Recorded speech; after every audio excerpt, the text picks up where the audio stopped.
What is going on, everyone? We are back with a brand new video, and I'm doing season predictions again. This time, it's for the NFL. We finally have football back, which is fantastic. It starts up in less than a week. I'm so excited. We got Chiefs, Texans this Thursday. It's gonna be a good one. But before the season starts, I gotta get my 2 cents out there to let you guys know where I'm at. So I'm gonna be running through every division, every team, letting you know my record prediction for them and why I think that. And then at the end, we will be going over just my playoff breakdown really quickly. The playoffs are completely they're unpredictable. So anything can happen. And this season, for the most part, anything can happen as well. With COVID, you never really know. If someone important gets out, that hurts a team's chances. So let's just jump right into it, starting off with the AFC North, where I have the Baltimore Ravens coming on top at 12-4, the Pittsburgh Steelers at 10-6 coming in second. Then I have the Cleveland Browns at 8-8 and the Bengals at 4-12. I don't think this needs much breakdown. The thing is, the Ravens schedule is pretty easy, but I'm kind of seeing a little bit of regression. I think teams are going to start figuring them out a bit more. So they're still a really damn good team. I mean, their roster is arguably one of the best in football. I don't think it's that crazy to say that I think they're going to win the division. They're going to be the second seed in the postseason, though. They're tied in record with the Chiefs. Spoiler alert. I think the Ravens are a very big threat for the Super Bowl this year. Then I have the Steelers coming in at 10-6. I like the Steelers' outlook this year. Last year, they were a pretty damn good team, and they didn't have a quarterback at all. Their play at that position was just not competent at all the entire year. And now they have Ben Roethlisberger back, which is huge for them. And they've also added some nice pieces on offense. They added Chase Claypool. They added Anthony McFarland, who I think is going to be their starting running back by the end of the season. And I love his fit on that team. And also, their defense is entirely pretty much the same except for Hargrave's gone. And their defense was fantastic last year, and I expect it to continue to be good. So the Steelers are going to crack the postseason this year. Then the Browns are going to be 8-8. Reason being is I like Cleveland's roster. I just don't think they're going to figure it out with Stefanski right away. So I think they're going to be in a little bit of a lull at the start of the season, and they'll end up finishing 8-8. I think next year their postseason probability is going to go up because they have a ton of cap space. The roster is really nice, and they've already lost Grant Delpit, and they still have really big weaknesses at certain areas of the roster. But I like the Browns, but I just don't think they're going to make the postseason. If they do, it's going to be a lower seed, but I don't think they're going to win any playoff games. But if they made it, I wouldn't be surprised. They're the first team outside of the playoffs for me. And then the Bengals at 4-12. The Bengals are in that 4-6 win range. I like what they have. It's just I don't think it's enough. They have some really underrated players on that team, but their offensive line is probably the worst in the sport, which is not a good recipe for a rookie quarterback. And their defense, though a little underrated for it's not bad, it's not good though. I just don't think they're gonna be that good. I don't have that big of faith in this coaching staff either. Moving over to the NFC North, I have the Packers at number 1 at 11-5. I have the Vikings at 9-7, the Chicago Bears at 7-9, and the Detroit Lions at 6-10. I have the Packers winning the division. Reason being is it's the second year in a new offense, so I think Aaron Rodgers is going to be more accustomed to it and be better this year than he was last year, because some people say he kind of fell off a bit. The roster is pretty much the same. There wasn't that much significant changes other than their right tackle position, which they got a decent stopgap in Rick Wagner for that. And they're just banking on internal progression from guys like Rashawn Gary, Darnell Savage, and other players along those lines. And they're going to get a lot of addition by subtraction, but I do see a regression in record from them because they were a very healthy team last year.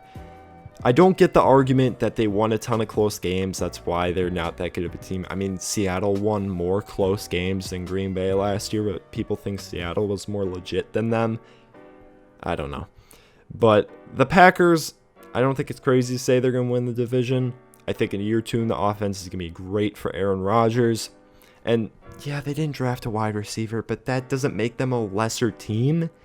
I mean, they could have gotten better than they did this offseason. They had their chances to, but they just decided to go in a different direction. Do I agree with it? Not really, but I can't really do anything about it. But I still have them on top. Then I have the Minnesota Vikings at 9-7. I think the Vikings are being a little overhyped. Their defense has massively changed. Their D-line has a lot of new bodies in it and not great of bodies on the interior. I was a lot lower on this team before the Yannick trade. That Yannick trade made me feel a lot better about their pass rush because they just had Hunter. I do like that trade for them a lot. And then their secondary, it's a lot of really young corners that are very unproven. I know Cam Dantzler sounds like he's going to be really good from the reports from camp. And I mean, if that happens, that's awesome. But the Vikings this year are banking on a lot of rookies. And I just don't think that's a good idea specifically for this year because there was basically no offseason. There was just training camp. It was just like 14 days of camp. And I don't think that's a good idea because they traded away Stephon Diggs. They got Justin Jefferson in there, and their receivers behind Jefferson aren't that good. Their offensive line is still a giant question mark. It's not very good at all. Pass blocking wise, it's bottom end of the league. I don't know. They're a very well coached team. That's why I have them going 9-7. They could be like a 7-9 team, but they could also win the division if their young guys step up, and I wouldn't be surprised. I just think they're gonna be around what they were in 2018, where they have like a year of regression. So we'll see. Then Chicago is at 7-9. I initially had Chicago above Minnesota. But the thing is, they named Mitch Trubisky as their starter, and I just can't get behind that. If they were starting Nick Foles, I'd feel a lot better about that. But they have Trubisky starting, and I just don't have confidence in Mitch at this point.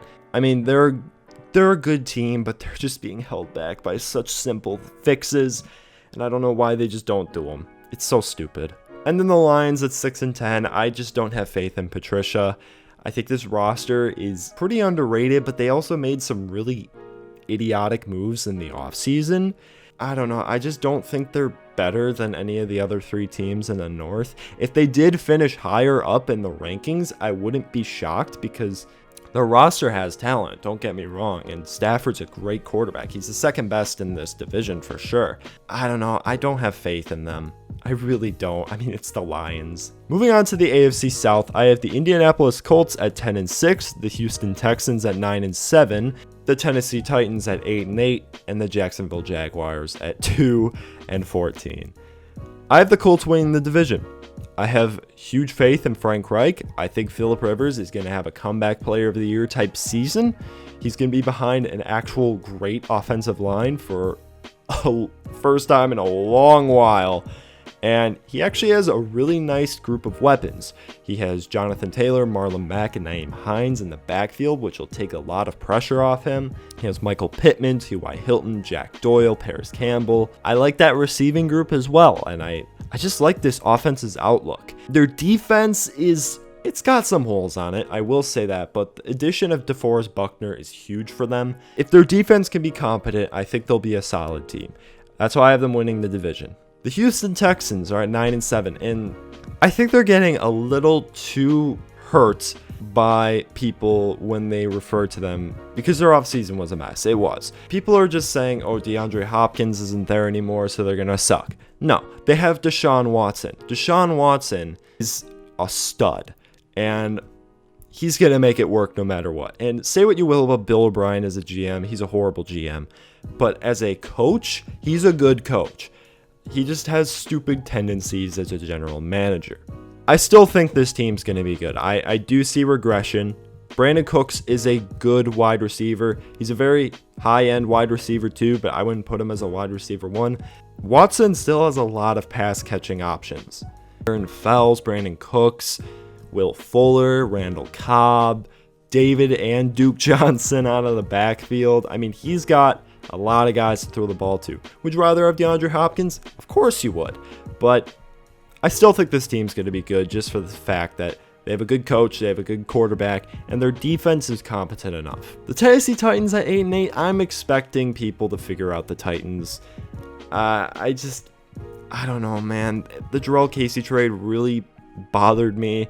Their secondary is still kind of You know, their offense is good. It's all right, but I don't know. I don't think Tannehill's going to produce at the level he did last year, because he was really good last year.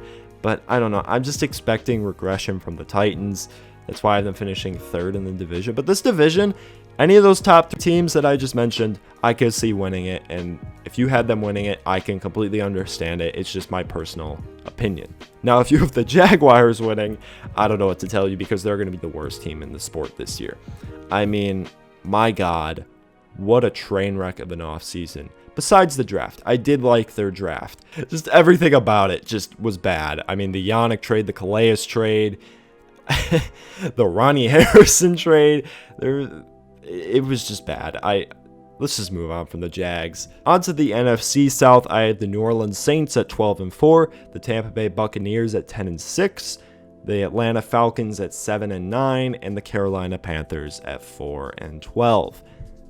New Orleans coming in first isn't a big surprise. They have probably the most well-rounded roster in the entire NFL. I mean, Drew Brees has all the people in the world to success. His offensive line is the best in the NFL. He has a lot of weapons to choose from as well. And their defense is very good. They nearly just got Jadeveon Clowney, who ended up going to the Titans, which was a nice pickup for them. But, you know, they're a good team, so they're finishing 12-4. Tampa Bay, I have it 10-6. The reason being, I'm high on this Tampa Bay team, but I think they're going to get off to a slow start. You know, with the lack of offseason, they're probably going to go like 4-4 in the first 8 games. I think that's what I had them going after doing my full every game pick, which is what I ended up doing for this video. But they have a really nice stretch of games at the end of the season where they're going to win a ton. So I have them cracking into the postseason at 10-6 as the 6th seed. And I just like their outlook. I think they have a good chance of going to the Super Bowl. I just really like this roster. They have a lot of young talent that's ascending. And I just am high on this team. Atlanta at 7-9. You know, the Falcons always do this to us every year. I had them as a playoff team last year, and they let me down. You know, their offense is nice. I will give them that. I think if Todd Gurley can stay healthy and go back to what he was, which I don't think is going to happen, they could be a really good offense. And Matt Ryan's a really underrated quarterback by the general media, I guess you could say. And he still has a lot of options.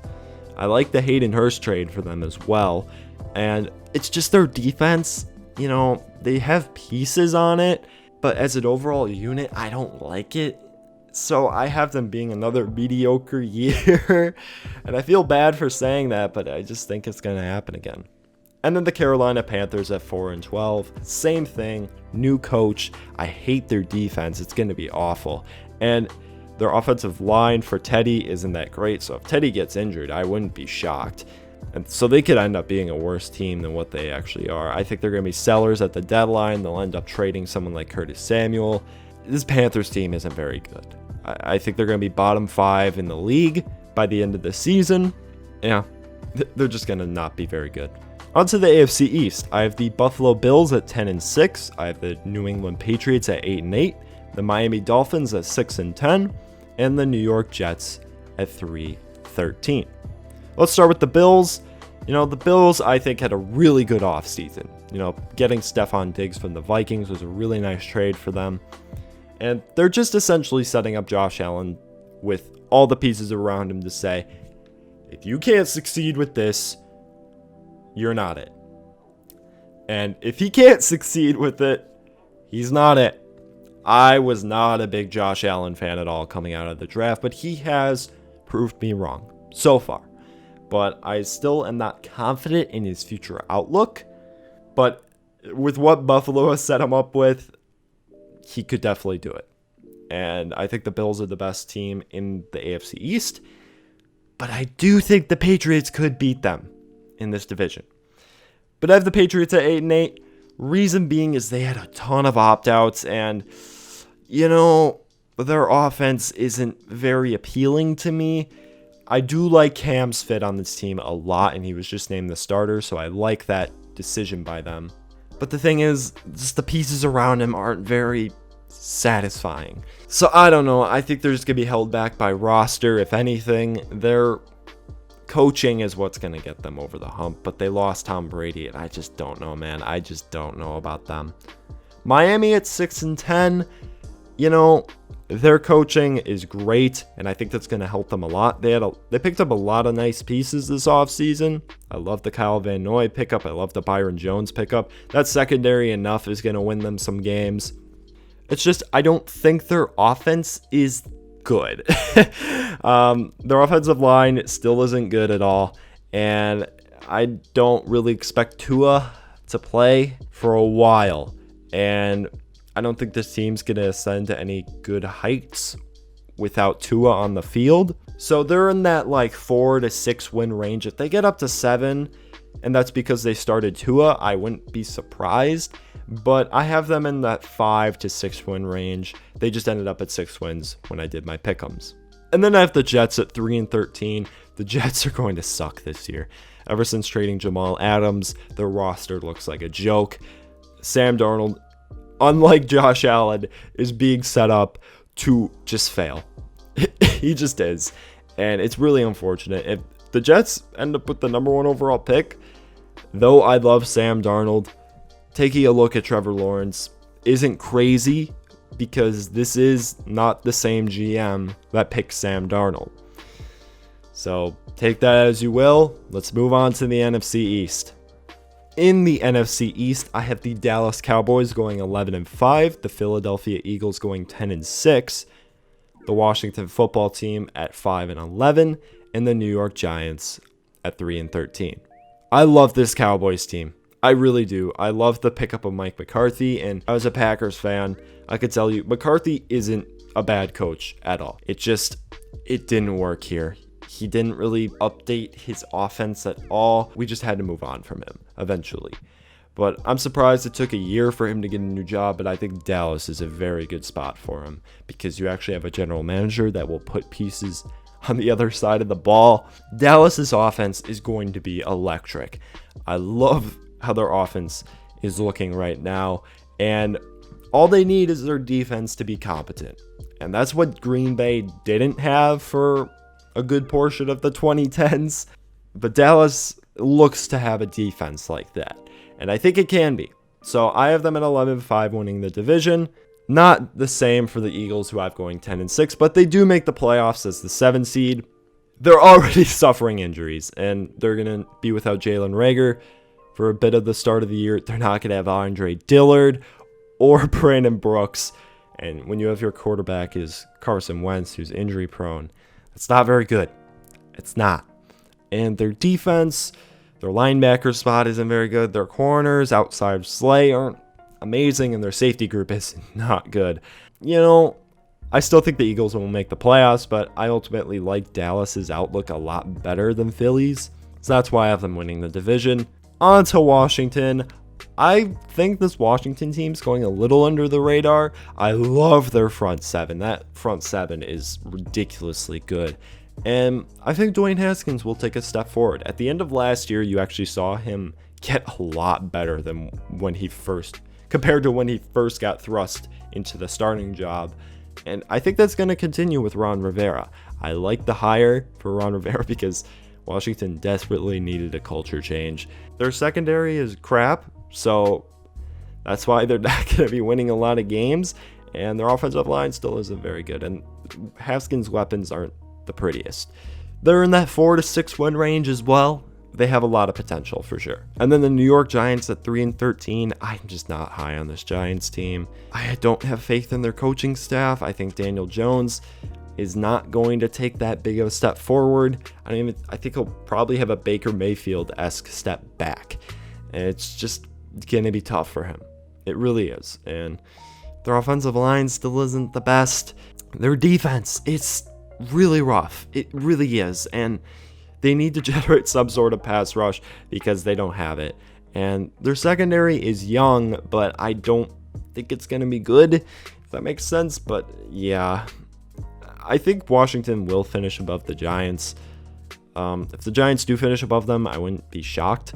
But I like Washington better because I think Haskins is going to have a better year than Daniel Jones, if that makes sense.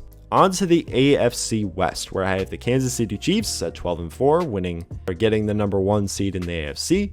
I have the Las Vegas Raiders at 9-7, the Denver Broncos at 8-8, and then the Los Angeles Chargers at 5-11. Chiefs. Well, Chiefs just won the Super Bowl. They have the best quarterback in the league. I don't really need to dive into the Chiefs at all. Their defense is competent enough to give their offense the opportunity to just outscore the opponent, and that's good enough for me. So yeah, they're winning the division. I don't think anyone's gonna fight me on that. This team is dominant. They're gonna remain dominant for a while. The Raiders over the Broncos. This is where the main conversation of this is going to come from. I kind of like the Raiders' outlook. Their offense is really nice. The thing that I think might hold them back is Derek Carr, but I think he can manage that offense well enough to win them some games. And the Raiders added some really nice pieces on their defense this year. And their schedule isn't that bad, so I have them making the playoffs at the 7 seed. I nearly had picked Denver, but the thing is, I don't think with the shortened offseason that Drew Lock is going to explode into this big player that a lot of people think he's going to. So I think he's going to take a little bit of a step back. I don't think he's going to be bad at all. I really don't. I think he'll be good. I just don't think he'll be good enough, if that makes sense to you.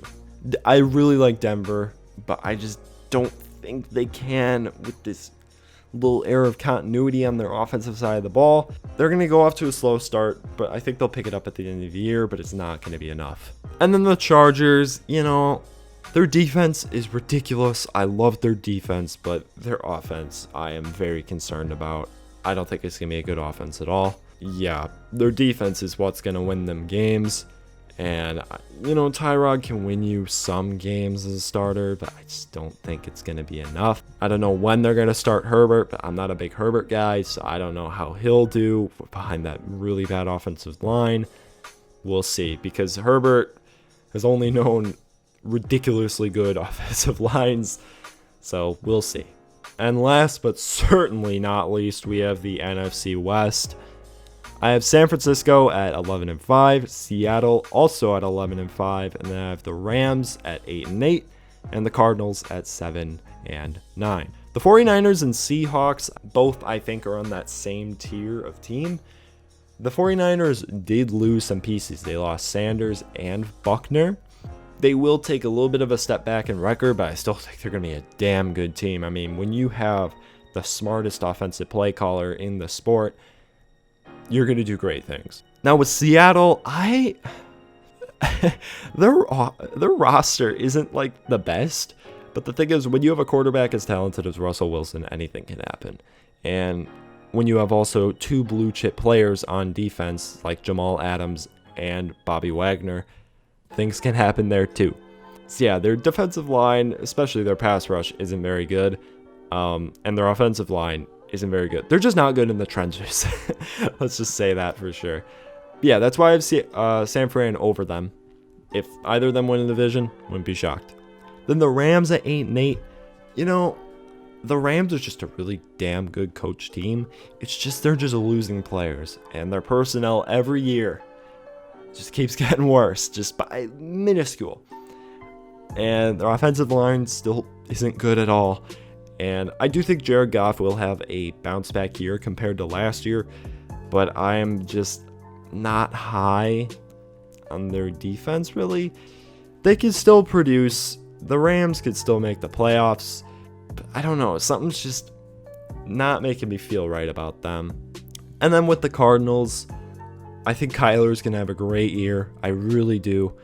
Year 2 in this offense is going to be great for him. It's just their defense kind of concerns me, but they finally have Isaiah Simmons who can play that role that they were playing Hassan Reddick out of position in, and now they could have Hassan Reddick go off the edge, which is fantastic. And they did add on the D-line, but I'm just still not confident in that secondary. So I have them finishing 7-9. I don't think that's crazy to say. I think they're getting a little overhyped saying they're a playoff team, but they still have really good pieces on that team. So that's why I have them going around 500. And then here is my playoff predictions. So as you can see here, I have the Steelers over the Bills, I have the Ravens over the Raiders, and then I have the Colts over the Texans in the AFC. Onto the NFC, we have the Cowboys over the Eagles, the Seattle Seahawks over the Packers, and then the Buccaneers over the 49ers. And then I have Chiefs Steelers. I have the Chiefs winning that. I don't really need to explain that much. I think the Chiefs are just so dominant. They're going to really give the Steelers a game. The Ravens over the Colts. I don't really need to explain that one. It's the same thing as the Chiefs. I think they're just going to completely dominate the Colts. Then Seattle over Dallas. I think this is where Dallas is going to hit their wall. And then we have Tampa Bay, New Orleans. I have Tampa Bay winning that. Chiefs Ravens. I have the Chiefs winning that. I just think having the better quarterback is going to come out on top. When you have a quarterback like Mahomes who can just outplay any defense, whatever you throw at him, he can make magic work. Lamar has shown that he cannot out-magic a defense. He hasn't done it yet. And then Seattle, Tampa Bay. This is where Tampa Bay's run's going to come to an end.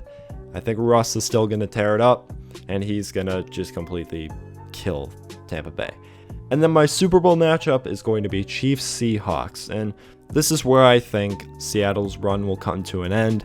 You're finally matching up with a quarterback that is going to punish you for not having that great of a pass rush. And I don't know, man. I think the Chiefs will outgun Seattle, if you get what I'm saying. The Chiefs are just, their window is right now. I mean, their window is long. It's going to be long, but their prime window is right now because they have all these guys under contract. Kansas City, you're my Super Bowl pick. And that's going to be it for this video, guys. Please leave a like and subscribe down below. Really appreciate it. And also, leave your own predictions in the comments. I'd love to see them. Thank you all for watching. My name's Sam from All Sports Culture. I'll see you in the next one.